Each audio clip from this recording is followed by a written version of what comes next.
name is Jamin Goecker. I'm an associate real estate broker in the state of Alaska. My mission, as always, is to help you to build an intentional and significant legacy for yourself and your family.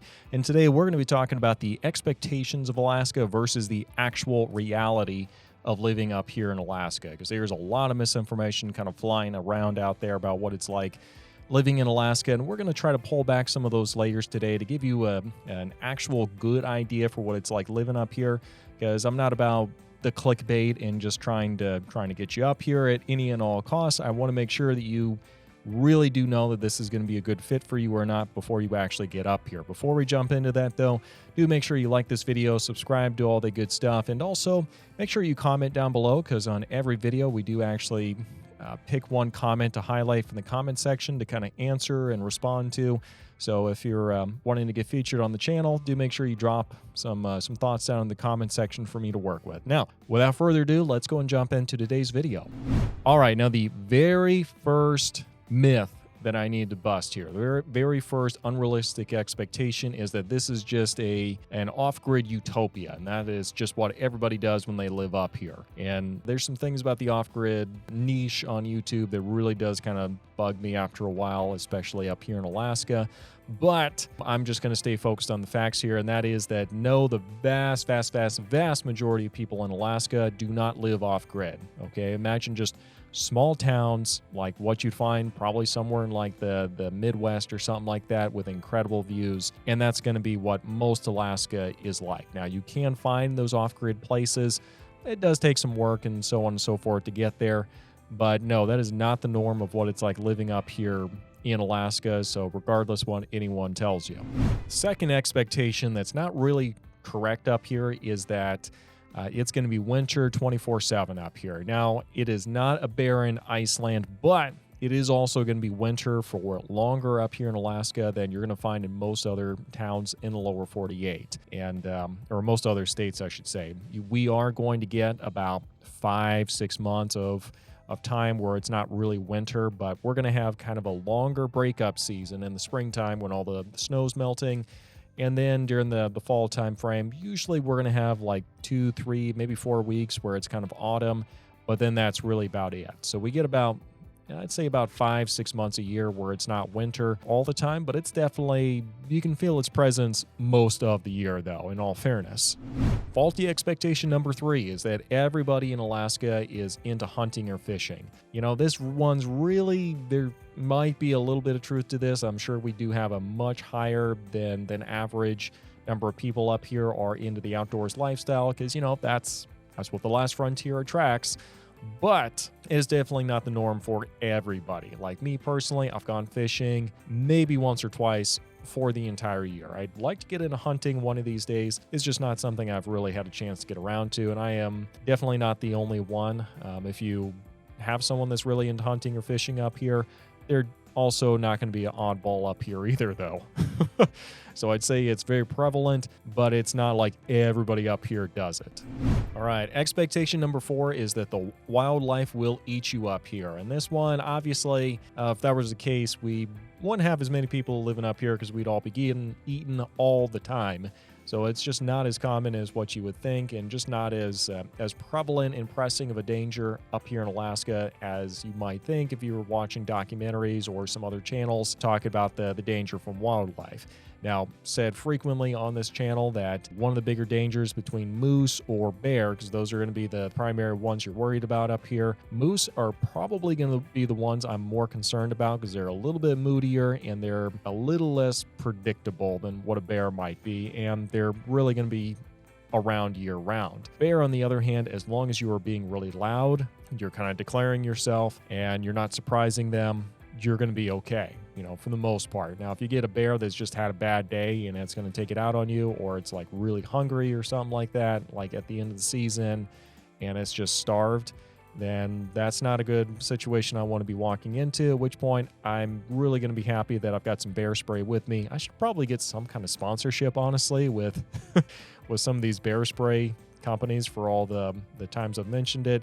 I don't, But definitely do go get yourself some bear spray, because that is going to be probably the best defense you can have against a bear, or probably a moose for that matter too, because once you hit an animal with bear spray, or a human for that matter, with any kind of bear spray, pepper spray, it's going to have some physiological responses that it has no control over. Meanwhile, if you were to pull out some kind of a firearm and were able to get off a couple of great shots, it doesn't matter, okay? Because adrenaline will carry that animal through whatever act of violence it was about to commit against you. So no, you're not necessarily going to get eaten by wildlife up here. And also, you need to have some situational awareness and just kind of be careful. And that's really what's going to make the previous statement hold true.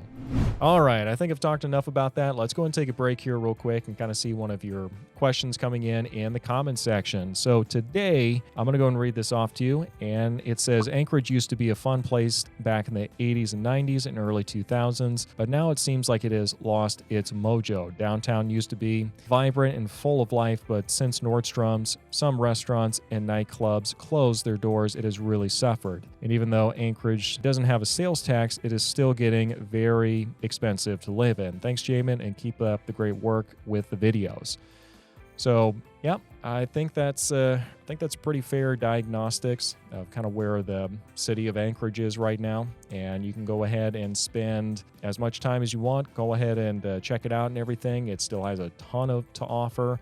But as someone who did kind of live in Eagle River and Anchorage during the early 2000s, I can definitely say there has been a pretty big shift in kind of what all the vibe of the tribe is in Anchorage. And for all I know, what we have now actually fits you better and what you want to see in a community more than, what I would have seen in the early 2000s.